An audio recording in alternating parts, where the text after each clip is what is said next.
let's do a little studio update. I've been down here working on my Yamaha CP88 today. I had to replace my digital piano, and I decided to get the CP88, which I'm learning to love. Anyways, a little tour of the studio. This would be the control room. Got the old Mac G4 there. This is my Logic desk. And then in through this room, and here we have a Yamaha C3, which was not easy to get in here.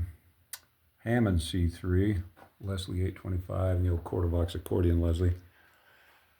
Of course, you got to have an L100 Wurlitzer piano sitting on top of this one.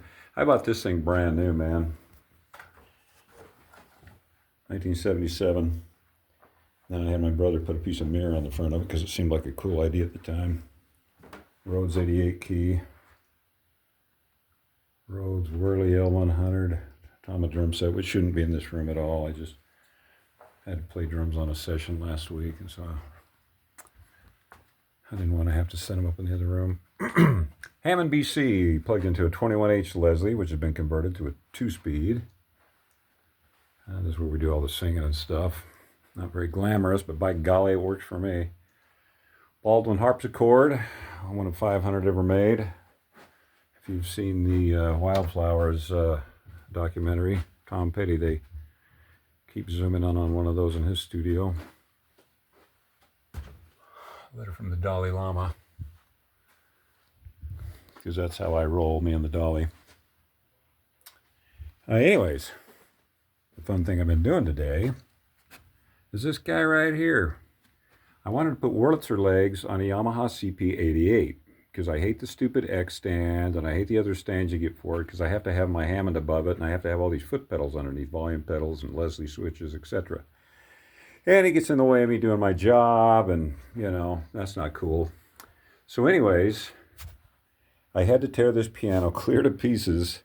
My Wurlitzer, my 200a that I bought in 1977, the legs went missing somewhere in the 80s.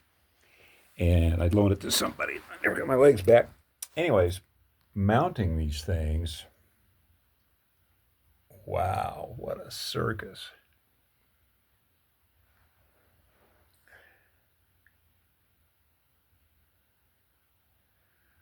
But man, I'm getting there. I can't wait to get it on the ground and get the keys back in it. It required a great deal of disassembly, obviously, a whole lot of drilling. And if you look in here, the bolts that hold the, look at this guy, barely clearing the action. Look at this guy, literally right in between.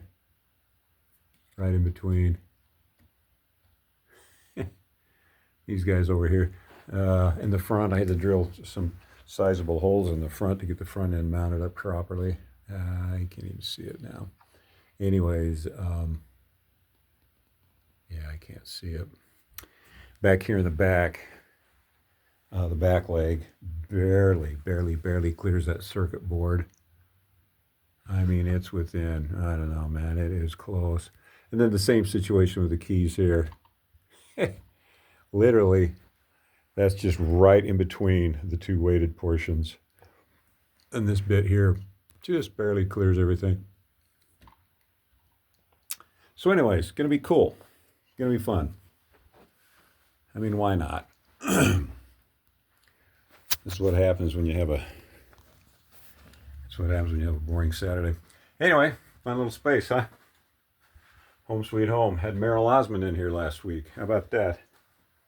The lead singer of the Osmond Brothers. He was a driving force behind the rock and roll era of the Osmonds. You know, predating Donnie and Marie, of course. Anyways, all kinds of fun crap in here. Anyhow, if you got any questions about the CP88 install, you could leave them in the comments and I'll help you out best I can. It was not simple. This literally taken me all day. I think I'm into this job at least 6 hours, maybe even more. All right, we'll chat to you guys later.